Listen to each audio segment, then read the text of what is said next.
Not the face. It's just gonna count down.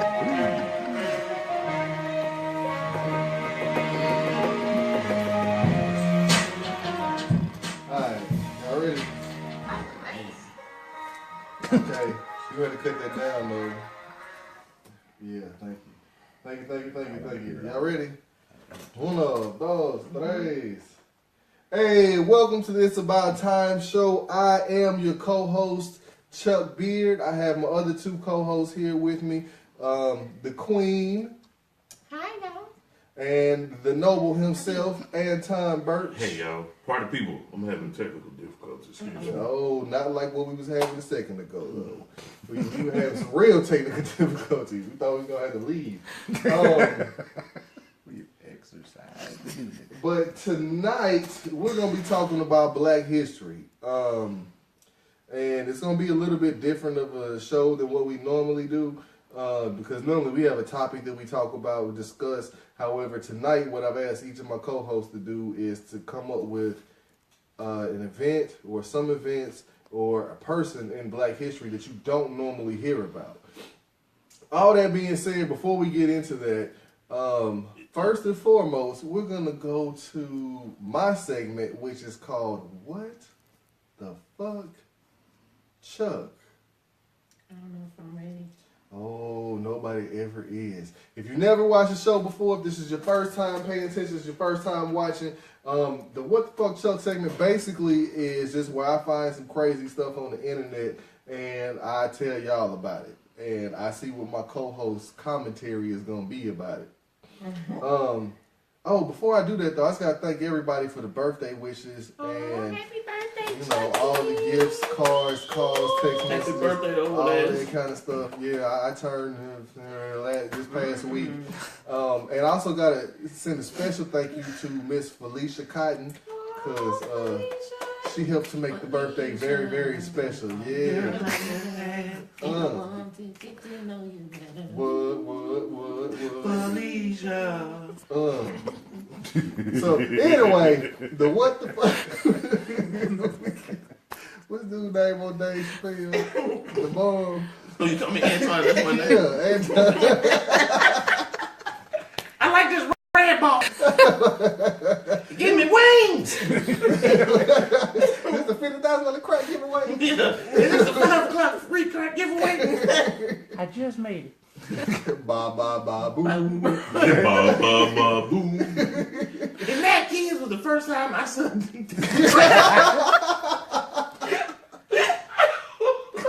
Yeah, I'm not going to entertain you. Yeah. Shout out to Dave Chappelle. Man. Shout out to That Dave show Chappelle, was a hell man. of a I didn't show. go, but Yeah, we saw him that Saturday night. Hey, that was a funny show. And Ashley Larry got down too. Yeah. World Series of Dice. Ashley Larry. Rich bitch. Anyway, back to the What the Fuck Chuck segment.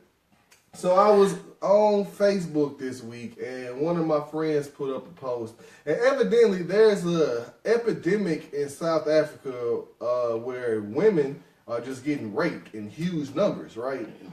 So what they've come up with to combat this rape is there is it looks like a female condom.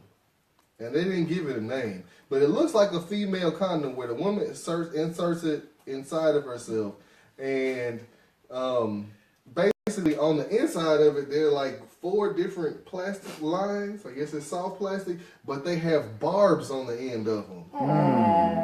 Where if a man is trying to rape a woman and he enters her, the barbs are going to catch onto his... Okay, wait a minute. So, and rip it into shreds, basically. time out. Mm-hmm. Time out. So what? So wait a minute. So these are already put in them. They put these in. Do they put them in before they go out on a date, just in case I get raped, girl? The queen is speechless, by the way. I got questions, man. So do they just get up in the morning? I'm gonna go out tonight. Let me put my just in case I don't get raped. Yeah. But wait a minute. What if they meet a dude? I guess they can take it out. Oh Yeah. man, excuse me for me. I gotta go to the bathroom.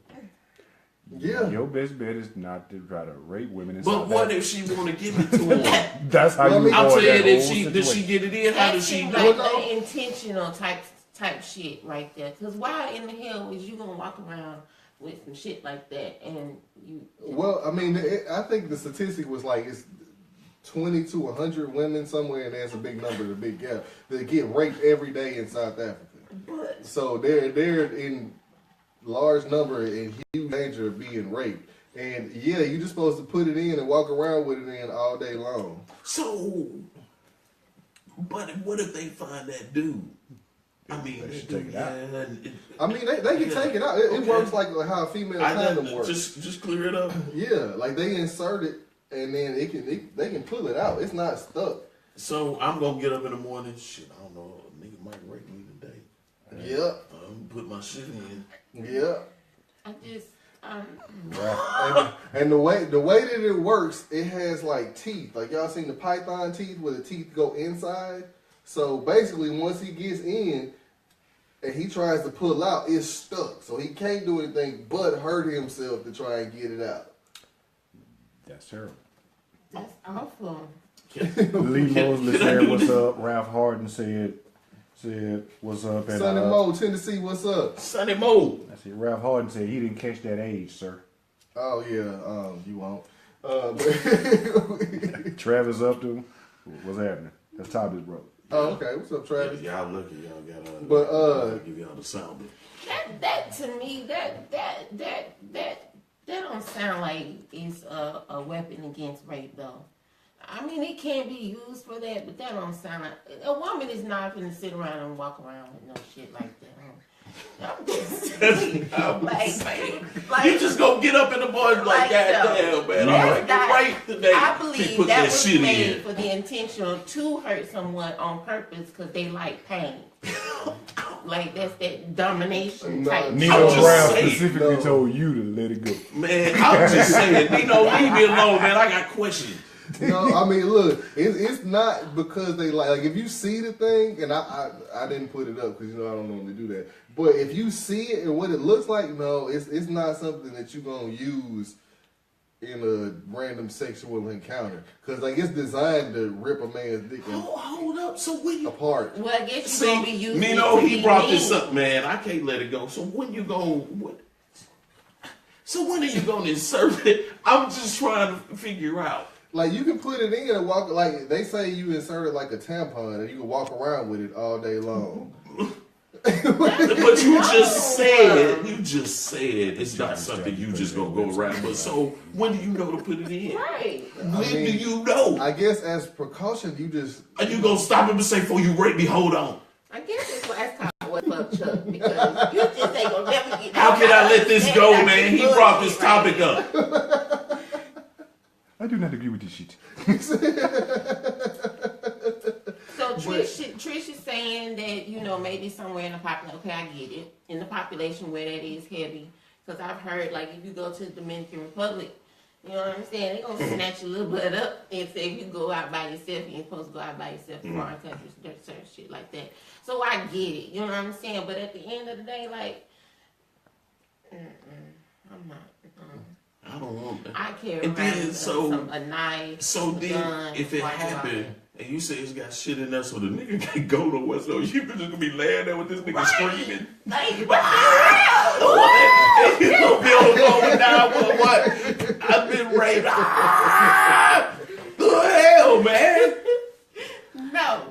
Okay, no. like I don't know all the logistics. Obviously, Like the I said, logistics, You man. will never get no understanding after this. What's Thane up? said, "What up?" What's up? I don't want any more understanding, man. I'm through. you through? You sure? Yeah, because Yeah, that scares me, yeah. man. I mean, That's that's what it's supposed to do. Because when do you go put it in? That's what I'm saying. It's just the day. Do you have that feeling? What the fuck, man? Hey, Nino Brown said it might just be for the ones who be out at weird times of night or out on first dates. So you just, oh, man. I You don't know, see it that, may. man. I guess whatever you feel like, you're. So okay, here's another scenario. You going What to, if you? You going too deep with it, bro. You going too. No, because it's all kind of avenues, man. And us being big, what man? Y'all feeling each other. He get down there, he start running. But that nigga finger gets stuck, man. Come on, man. I don't think it's a Venus flytrap type of thing. You know what I'm saying? Just come out and grab it. No, but I'm saying, no. I'm talking about if a man. Come on, dude. You a dude, man. If you put your finger down there, you come making this bleeding. Wait a minute. You gonna fit? You gonna scream? Yes, But what he's saying, I don't even want to see the picture. It's gonna cut you. Right. Snapping pussy. Exact snappy So nappy dugout. That's what it is. how is it a deterrent? Snappy nappy dugout. How is it a deterrent? It's the How new does a snapping woman pussy. decide that I'm gonna use this today? That's what I'm saying. That Like, is how the do you biggest know? question. I mean, I understand the rape issue over there. I understand that. Nino Brown said, "Go smoke some and calm down." Man, that's a question, Nino. You suppose you take your asshole over there, you give us some You're right, problems. Trish. If they would keep their shit to themselves, they wouldn't have to worry about that shit. Feel that. You're right But about what that. if, Trish, what if you invite that dude in and you got that shit in, I mean, you man? can take it out. I understand They can that, take but it that- out. But why would you be wearing it, Trish? But what? Right. The scenario, what if I'm down there before all that get popping? My fingers, yeah. Oh, Hey. I'm just saying. I'm just asking. Don't wrap it up, B, man. I'm just. I'm through, man. I'm through. Can we skip this, I'm man? hitting the music. Wrap it up. B. Wrap it up. B. Okay. So that was a true. I'm done. What the fuck, Chuck? Like last week, I kind of took it. Well, it wasn't last week. I went to before art sciences, man. I got questions. D said, "What if she forgets?" See, Hey. See the shit you See done that's what I'm saying, See the shit you dude. done Now started. you feel me. Yeah. What if she forget? You hurt. You in a world full of trouble. Like, girl, what? And then being a dude, you like, man, I'm gonna get, oh man, yeah, your ass going oh shit.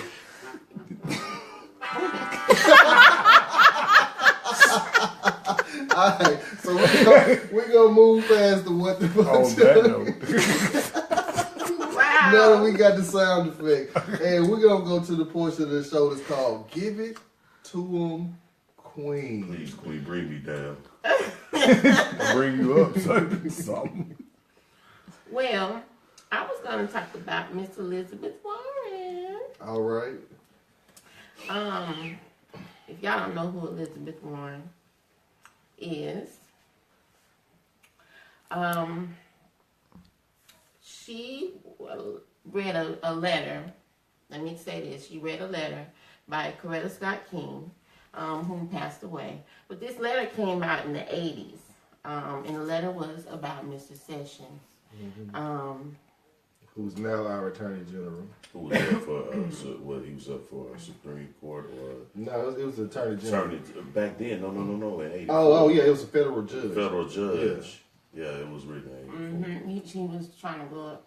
And so what I wanted to bring it up because I think this letter has stirred up some things. But what I like about Elizabeth Warren is that she was warned. She was warned not to read this letter. She was advised not to read this letter. And she got up there and did it anyway. And if you are into politics and you're watching the news, you saw that they shut her down. Like, they literally shut her down. They used the arcane rule from 1902 to shut her down. You had Roland Martin did a whole thing about how that rule came into You effect. can't find no arcane rule to get this motherfucker out of the damn top chair of the damn. Right?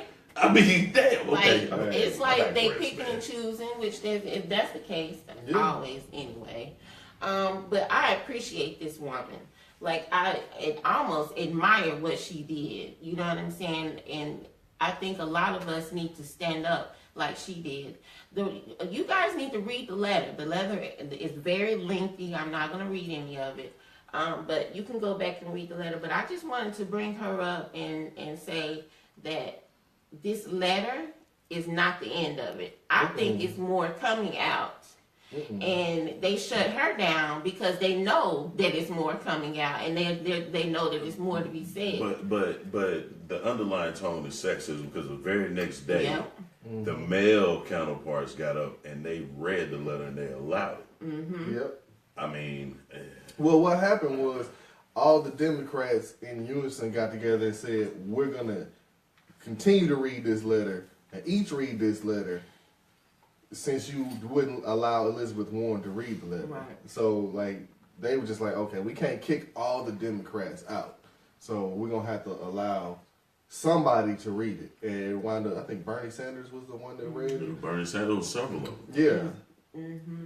And I just wanted to bring her up. I always want to try to bring women up, no matter what color, because at the end of the day, if you notice, in this day and time, we still face diversity. We still face the fact that we're not equal. And the way that we're treated, like the condom issue, you know what I'm saying? Like, if they would keep it to themselves, you know, they wouldn't have nothing to worry about. But that's, you know, that feeling, what she did to me, overwhelmed me. And then when you read the letter, it's even more overwhelming. I like this show because I got a lot more to say. I brought that up because we need to research our history. Mm-hmm. We need to really look and dig into our history, because what we think we know is not it at all. Mm-hmm. And it's kind of a bittersweet, because it's sweet because you get to research more and get to learn more.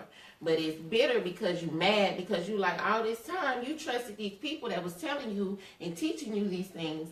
It was real. And it's very frustrating. But I applaud Elizabeth Warren for reading this, or attempting to read this letter, and bringing it up. But I will say this, it's more coming. It's definitely more coming. Mm-hmm. Carlos Clark said, what's up? Mr. Carlos? Clark. Carmen Davis. What's up, Ralph Carlos? Harden said, what you're talking about is the blue laws. Yeah. Yes. Yeah. Okay. With that, with what you just said, what's so frustrating is when you learn that you've been given a watered down version of history versus what the actual and dark truth is. Yeah, it is. It's frustrating. It's angering. It's a whole bunch of different emotions all locked into one. Yeah. And I know this is your segment, but I wanted to talk about Charles Oakley Yes. this week. Damn, you took my nigga of the week, man. What time? Oh, my bad. I ain't gonna talk about Charles Oakley. I'm gonna let Anton talk about Charles Oakley. That being said, we're gonna go right. Are you done? You got another one? Yeah. Well, no. Are you done? Okay. So we're gonna roll right into my nigga of the week with the Noble Birch. Jay. Party people, yeah, as he alluded to, it was kind of easy after I saw that. But yeah, my nigga Charles Oakley. I'm not a Nick fan. Shout out to my best friend JC, who is a diehard Nick fan. But you know, I admire, respect legends of a team and everything. And the way he got treated was some bull crap. I don't want to hear it, man. They can say he being belligerent, but more and more is coming out. You know, the man was just going to his seat. But see, what he didn't know is that last year James Dolan had told his security to alert him when he's in the building, and he wasn't supposed to be there. Well, no. So in case anybody watching doesn't know, tell them what happened this week. No, well, this week, if you haven't seen, it's been splattered all over the news. But Charles Oakley was at the Knicks. Who were they playing? I don't even remember. It was on TNT. It was on ESPN. One of them. But anyway, they were playing a game. He had just walked down with some friends, sit down. He was like 4 rows from the court. Then when he sat down, he says he wasn't there but like 4.5 minutes. During gameplay, security approached him and said, you cannot be here. You need to leave. Then if you hadn't seen the video, it got real ugly because Charles Oakley is 6'9", 200. And he ain't going. He ain't going. If you know Charles Oakley from back in the late 80s, I mean, the early 90s, the 90s, period. Yeah. You know, this dude was an enforcer, man. He could ball, though. You know what I'm saying? But has a big Ball heart. and bro. You know, but hey, the security guard started touching on him. He got real physical, man. That shit was funny. I can't, you know what I'm saying? It's just a case of petty power. Yeah, it's petty power because the owners never tried to talk to him, or he's alienated Marv Albert. He's alienated probably one of the greatest Knicks of all time, Patrick Ewing. Yep. You know, and they're a staple to that franchise. Although the Garden is world known, world renowned, and people come there, but you know, you still got to have your staples. What built that franchise to come back and give and show support. You know, like he rolled out to Latrell Sprewell and Grandmama today. I mean, damn. Larry Johnson. Yeah, Larry Johnson. Sorry, people. Yeah. Same thing if you're not a basketball fan. I mean, those, they played part of Nick Glory. Yeah, he was a part of the team. Latrell was when they went to the finals in '99 and got blew out by the Spurs. But he's not a Charles Oakley or a Patrick Ewing. Nope. John Starks, even. I mean, we can go back. I mean, your boy Clyde Frazier does the color commentary for the radio with his loud suits. But you know, but that's my nigga, man. The way he went out, you got to see the video. Yeah, and I think that was just pure wrong. Shame on the Knicks. Right? Yeah, if you watch the video, and I was watching it, Charles Oakley, in the midst of them trying to put him out, was trying to get his watch off. Somebody took his watch. No, he was trying to, okay, you can see him do like that. He was trying to get somebody to that hold him. That was a nice little piece. Because that's when they grabbed him. That's when they grabbed his arm and pulled it behind him. And if he had got that watch off, I feel like they would have had to call in all of this. It might have been a riot in there. Man, it took 6 of them to get him out. Yeah, because Charles Oakley was not going. That's a big dude. Like, didn't nobody really want to get hit by Charles Oakley. And if you never heard him, man, and people want to doubt him, Charles Oakley is kind of like Charles Barkley. Yeah. You know, he speaks what's on his mind. And the whole beef started because he's just like any great with their old team. If they're not doing well, he's bashing them. He's talking, he's being critical of them. And if they garbage, they garbage. Yeah, he has a right to do that, though. Exactly. That's free speech, ain't it? Right. Yeah, but you want to ban the man because he talking bad about you. But yeah, Charles, though, keep your head up, man. And appreciate how all these stars or current NBA players came out and had his back. Yeah. All right. That being said, everybody on Facebook Live, stick with us. We're going to take like a real quick break, and then we're going to come back, and then we're going to do the next segment. The song you're about to hear is from Javon, like one of the dudes that I ran into that provided some beats for the show or whatever. And, you know, he got a little song. I was probably going to be like one verse. But thank you, Javon, for providing the beat or whatever. Also, y'all stay with us. We're going to be right back just 1 second. D said they was playing the Clippers. Thank you, D. Yeah, they were playing the Clippers. And I see Carmen was asking, what about the blue laws? Some people don't know exactly what they are. So, I don't know exactly. I mean, like I have an idea of what they are, but I don't know exactly what they are. But like, it's not an actual law, though, is it? Well, no. Trump's executive order actually reinforced the blue laws.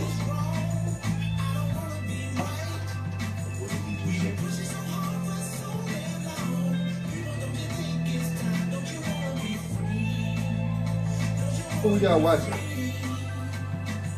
Nino, Carmen, Chris Calhoun, Chris, class John Ford, Olivia.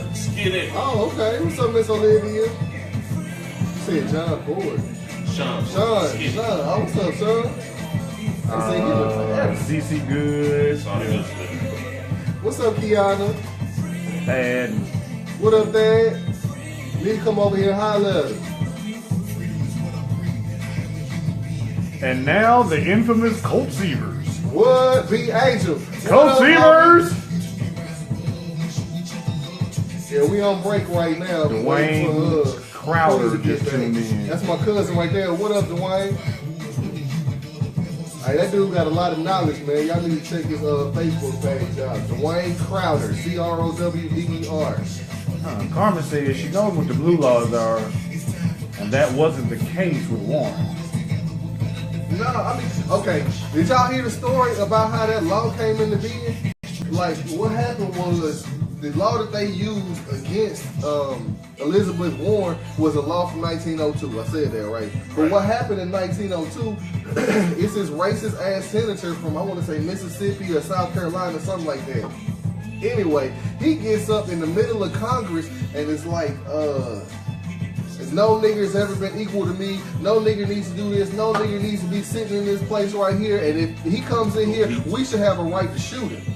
Basically, in essence, is what he said. And it was pretty much in those words. And because of that, he got punched in the face.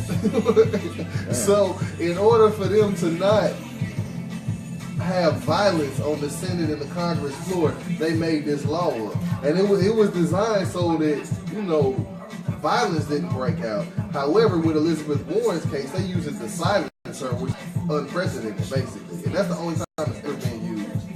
Okay. David Stuckey just tuned in. What's up, David? LaQuisha Ewing Yeah. What's up, LaQuisha? and Roderick Lindsay. What up, Rod? Holla at me, homie.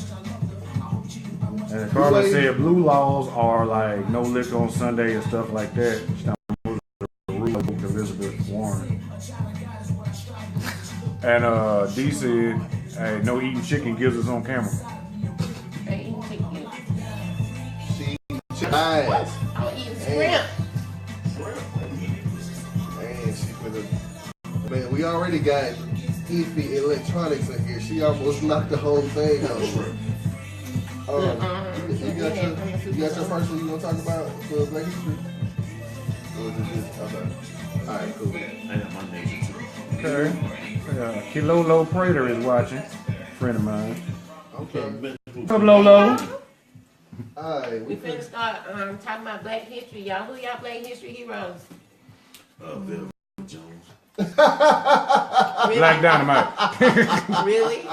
Velvet Jones. It's as simple as that. who wrote the Book of Love? Yeah. Velvet. Ralph Harden said he will eat chicken gives us at church. Yeah. Yes.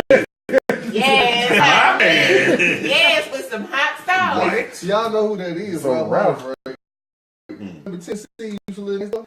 Yeah. Sequoia. Tennessee. Yeah, That's Tennessee. Yeah. Yeah. That nigga would, he look like he eat some chicken. He look like he eat some chicken. No time of day is wrong for chicken gizzards. No time of day. Don't be putting your bones in the Fast can. stop. They got them too. Man, y'all ready?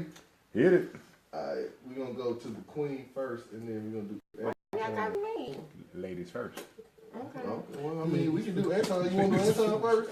We can do mine pretty short. I got a good one for y'all. I don't know if y'all know about this cat. Velvet Jones for real. Alright. Hey, welcome back to this About Time show. I'm your co-host Chuck Beard, and now, as we said earlier, it's time for a Black History moment. A Black history moment. We need music for that, dun dun or something. But Not that dun dun dun. All right, so we'll give it that. Who done How they treat us. Don't do Who it. done it? No. Don't do for it. real. But the first person to give or to talk about the person that they chose for Black History for this week, because we're gonna do this all through the month of February. The Queen is gonna give, because ladies first, she's gonna give her Black History person, and then we're gonna have the Noble Birch, and then I'm gonna wrap it up. We're gonna wrap it up. Yeah. Alrighty then. I wanted to bring you guys something because I will say again, you guys need to do your research. It's probably been about 5 or 6 years ago because I was living in Georgia. I've been here about 5 or 6 years now. So, it was 3 o'clock in the morning. I was watching the news and they were telling me that Rosa Parks was just a face for the protest of the Montgomery Bus boycott. So I was like, no way, this can't be true. Well, the internet was alive and well at the time, so I started doing my research, listening to what they were saying, and this amazed me. It amazed me, and it also angered me, because what I thought that I knew wasn't really true. Now, I'm not downplaying Rosa Parks, because her courage and her integrity to do what she did takes a lot in a person, because everybody's not capable of doing it.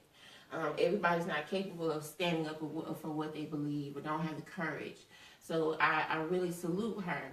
But I'm also angry because the truth could have been told. And you have this woman face everywhere where people think that she was actually a person, an only person to do this, to refuse her seat in the bus. Well, I want you to meet Claudette Colvin. This was 9 months. Say her name again. Claudette Colvin. Okay. The last name is spelled Colv like Victor IN. Okay. Okay. 9 months. This was 9 months before Rosa Parks was arrested.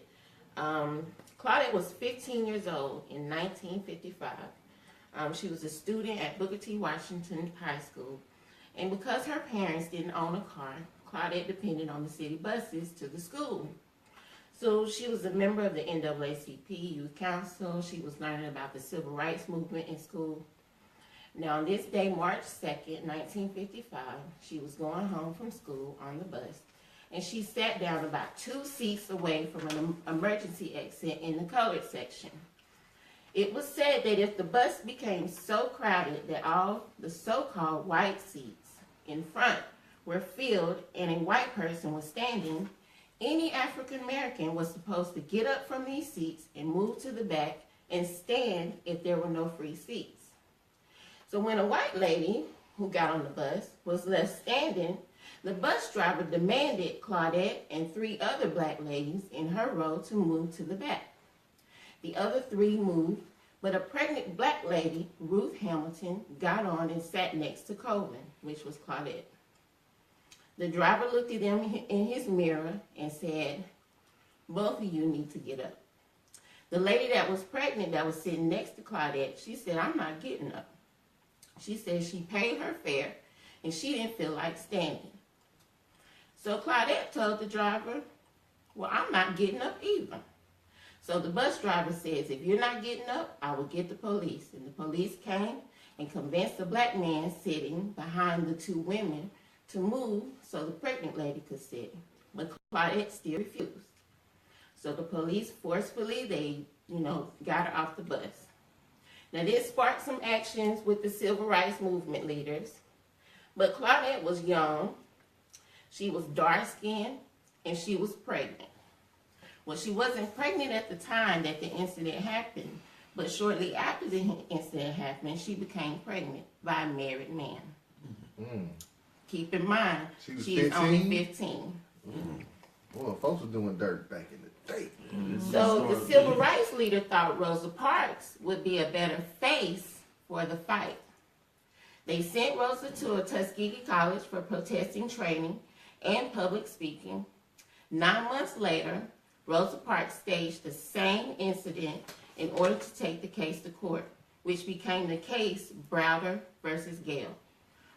These ladies, Ariella S. Browder, Susie McDonald, Mary Louise Smith, Jeanette Reese, and also Claudette Colvin, were all ladies in 1955 who refused to give up their seat to a white person.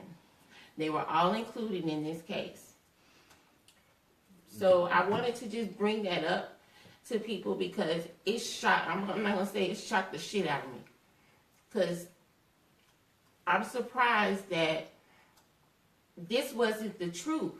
This wasn't the truth that was told. And it's so funny how we still live in this day and you still have people do the same things. Mm-hmm. Like, you're not pretty enough, so we're going to use this face for the same incident. You know what I'm saying? It's funny how you fighting for the black fight. But you want a prettier black face. They said Rosa Parks was morally accepted. Morally accepted? Morally accepted. So said that darkness is immoral? Is that the... I guess that's basically, it's so funny how their minds were trained to think that way, and in order to win this fight. Like, it's just crazy to me.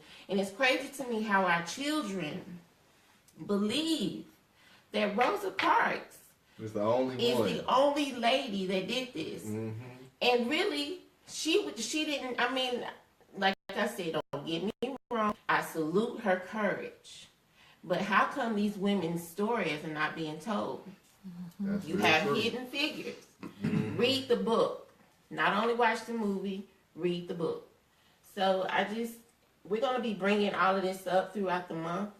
But I feel like our Black history should be talked about throughout the whole year. Yeah, because we contributed more than. If you look in it, the more, I don't know if you guys have noticed my Facebook page, but I put somebody up just about every day. I probably missed maybe 1 or 2 days. But the more I research, and I do some real good research, I don't just go fly by what I see. I research that, and research that. It just, the more I research, the more I realize what we don't know. And it is crazy as hell. And I feel like if our children knew more about who we are, they would, like, if they saw it and could see it personally, like, it's just crazy how our children nowadays don't respect even themselves because they don't know who they are. Yep. No, you 100% correct. You said something also in there that I want to touch on because it struck a nerve with me. You said protesting training. Yep. Everybody watching, if y'all have never seen the videos and done the research about the protesting training that people had to do in the 60s when they were doing these sit-ins and all that stuff, like, they didn't just walk in there and sit down. They had to learn how to, number one, cover themselves in a way where their major organs weren't exposed. They also had to learn how to deal with the anger that they knew that they were going to face. Yep. And they had to, learn how to not respond, which is crazy to think that you got to go through all of that just to go in there and sit down at a counter where you're spending your good hard-earned money just like anybody else would. Or you getting on a bus, traveling somewhere just like anybody else would. All right. You got anything else? No, that's it. Go ahead.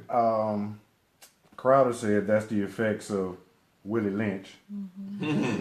Ron Beard is watching. Big brother Ron, what up? We actually had posed a question.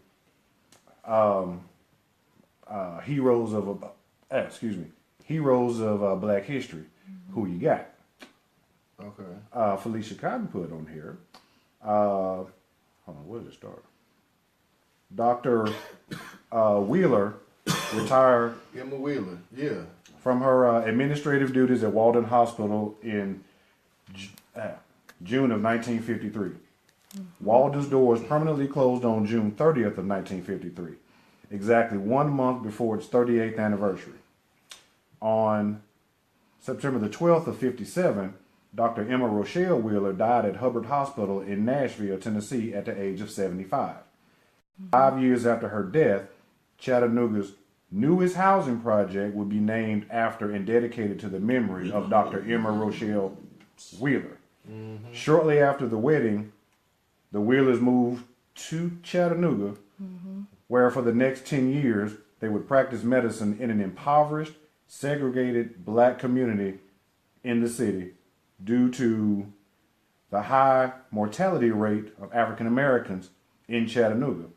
Emma Wheeler decided to establish a medical facility where the acute and chronically ill could finally receive care.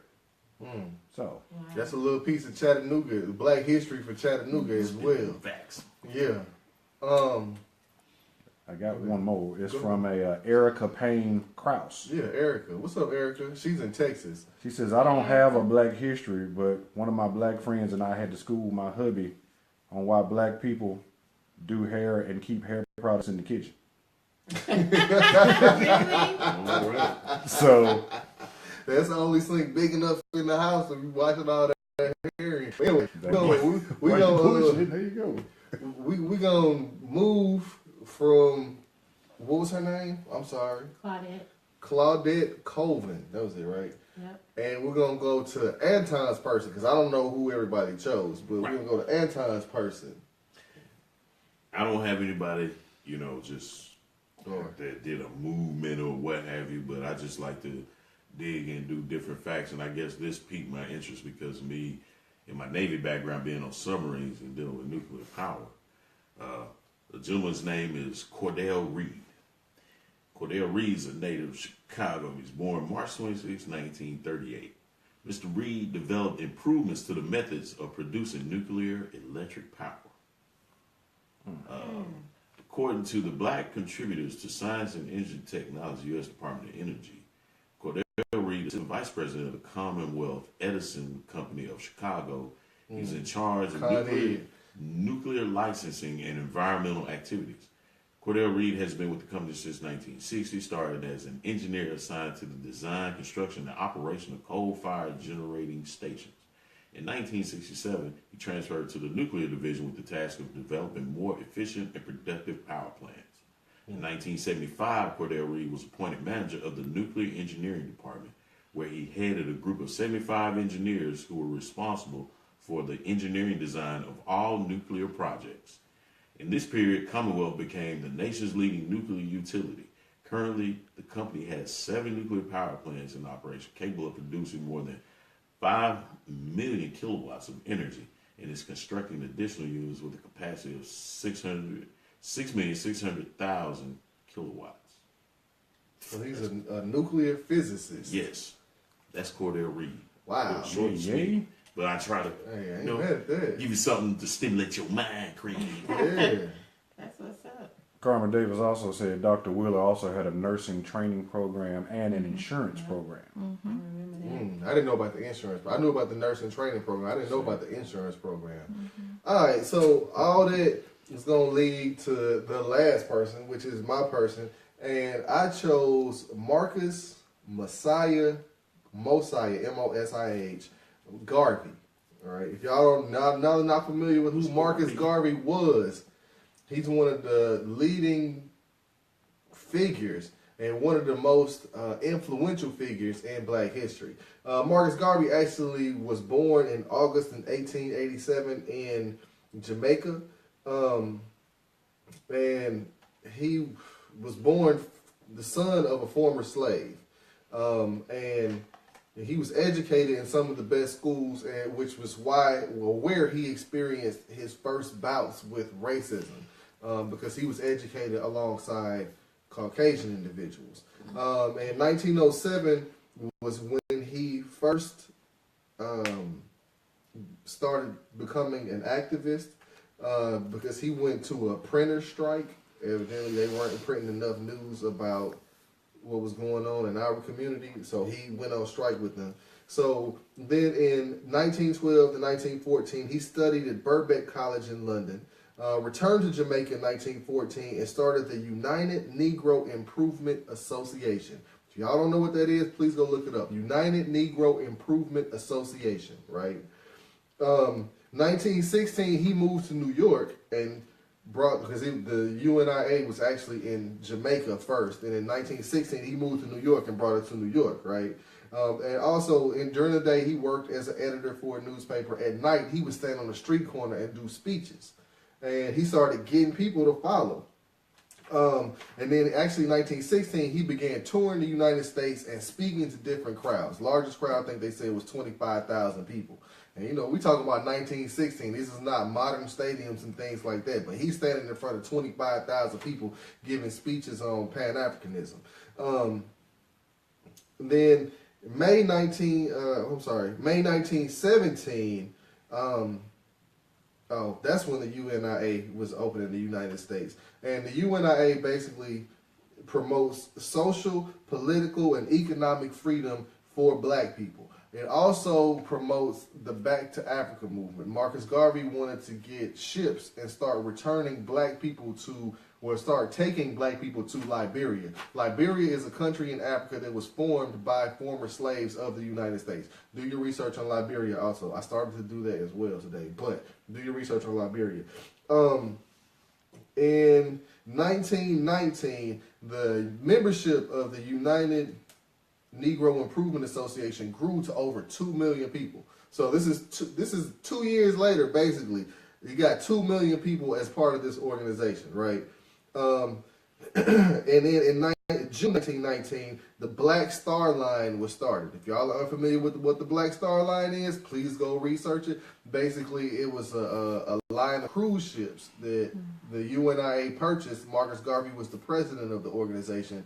And they would take black people on cruises to different places, but they were also going to use it to transport black people to Liberia, right? And let's see, I'm sorry. The stock at that point in time was worth $600,000. Yeah, and in 1919, $600,000 compared to today is pretty much billions almost. It's $1 billion. Yeah, basically. He had basically $1 billion company. Well, by today's standards, it would be $1 billion company. Because of the successful movement, of course, Marcus Garvey became a target. In October 1919, he was shot. And I'm not giving his killer no recognition. I mean, his shooter no any recognition, but his shooter committed suicide when he was on his way to prison, i.e., he couldn't talk, he couldn't say anything. So he kept all the information and people that paid him to go try and shoot Marcus Garvey to himself. And then in 1920, membership, keep in mind, the UNIA was just started in the United States in 1917, but membership grew to 4 million people in 1920. This also alerted several other organizations, i.e. the district attorney for the state of New York and President Calvin Coolidge, right? So basically, Marcus Garvey in 1922 was sent to prison on mail fraud charges. Wow. Basically, they kind of made up some charges, trumped up some charges against Marcus Garvey, and sent him to prison because the one thing that I hate to say the system, but the one thing that the system doesn't want black people to do is to unify. And if you got 4 million black people unified underneath your banner, they're going to come do everything they can to shut it down, right? So he was put in jail for 5 years in 1922. 1927, he was deported and extradited to Jamaica.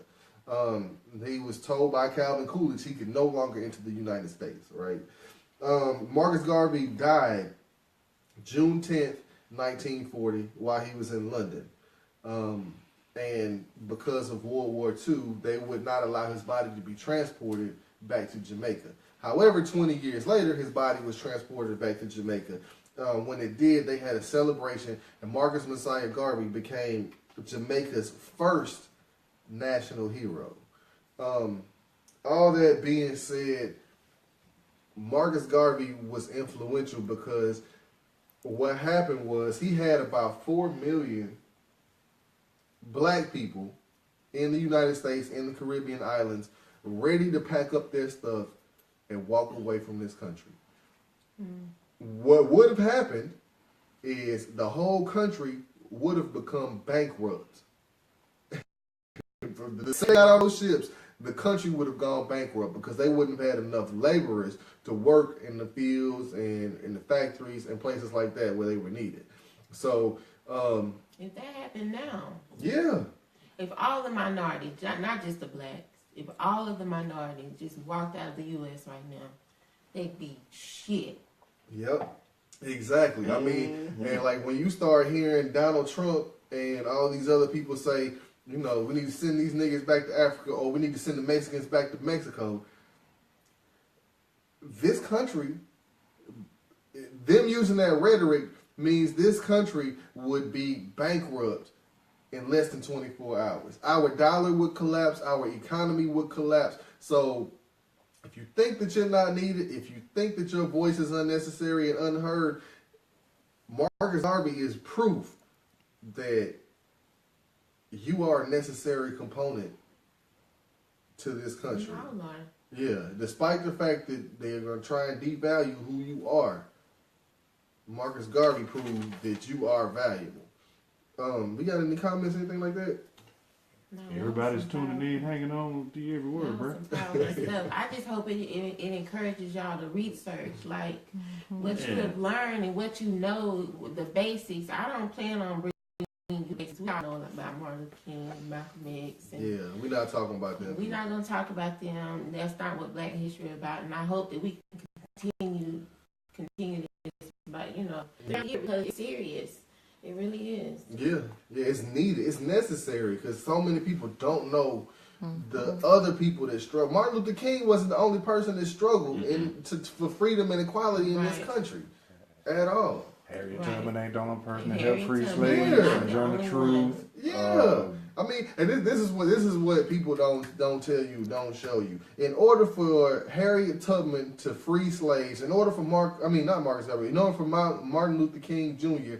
to hold successful marches, it took, especially with Martin Luther King, it took a conglomerate of organizations to come together and work together.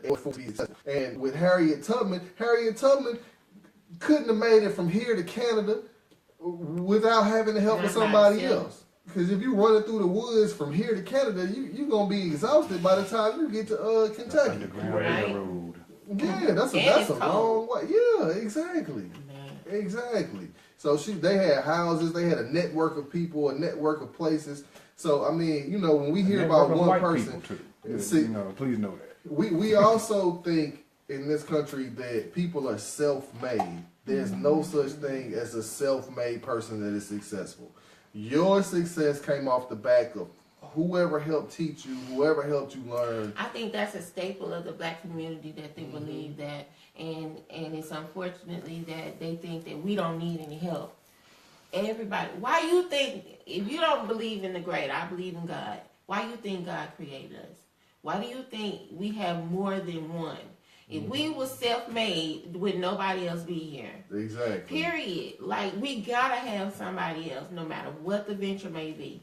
And so it's sad that our black community thinks that we can't help each other. We gotta down each other in order to get up. And that's not the case. Well, and it's unfortunate that it happens that way too. The part of that is it goes back to what used to happen on like the plantations, because the master would give rewards to one person, so everybody else had to fight it out to get these rewards, as opposed to giving out multiple rewards. So we still carry that slave mentality with us right now. As he said in the Jim Crow law.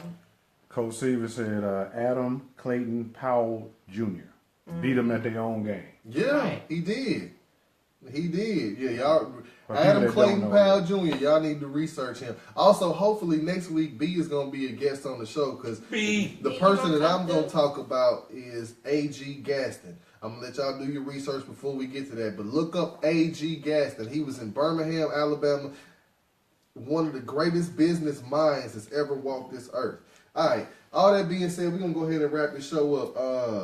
Queen, you got shout outs you want to do?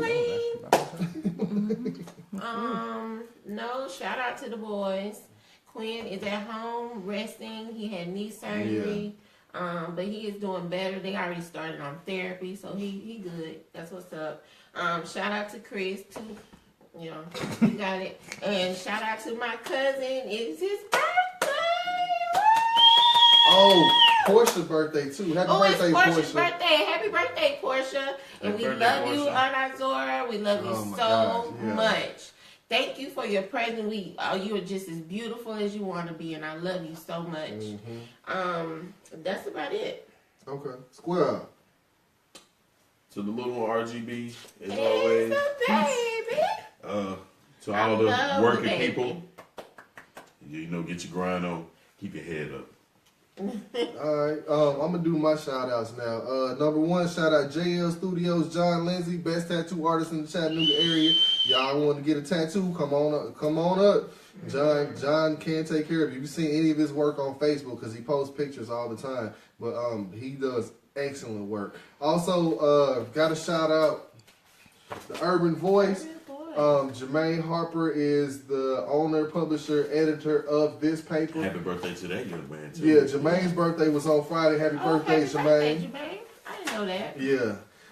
Next is Ace Lawn Care, Jimmy and Jamal. Y'all need any assistance with getting yours together? I can't sing the Cut It song no more. Yeah, Cut it. Yeah. Cut it.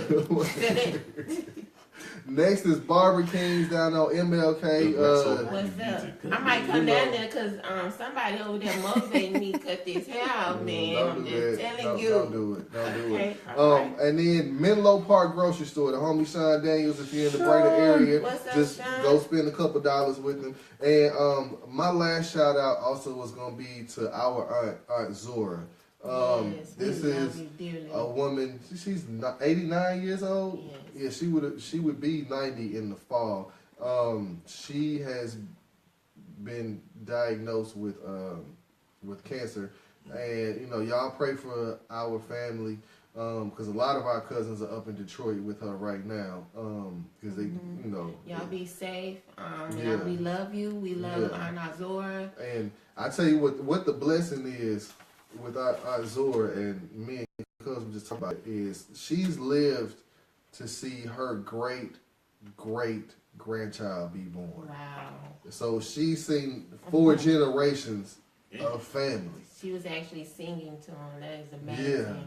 Yep. Yeah, and from what I understand, she's in good spirits, and like she's Aunt Zora. But all right, all that being said, we're gonna wrap the show up, and I'm gonna use what I said not last week but the week before that to wrap up because I feel like once again it's necessary. Once again, we take it for granted. You are worth more than what this system in this country tells you that you are. You are not what is put on television. You are not what they put in the movies. You are not what is in the history books. You are so much more than that. Learn your history. Do your research and know your worth. You have the ability and the capacity to be great. Dare to challenge yourself with greatness. All that being said, we out. We out. Cool. Stop that. Stop the podcast. Who watching now?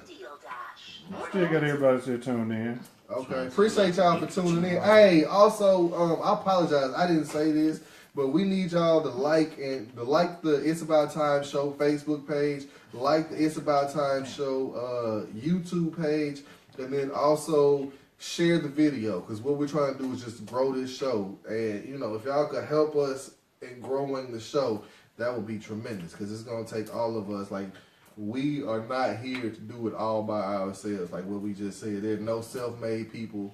There's no self-made situation. So we're here, trying to do the best we can. Give us free. Give us a speak. I'm excited. Erica said her boy will be 19 on Valentine's Day. Oh, happy birthday. Crazy, huh? Erica who? Erica Payne. Oh, really? I didn't realize he was 19 years old. God bless America. Erica, you getting old. I'm not getting old. He getting old, y'all. He's so old he can't even go out to dinner and lean. Dang.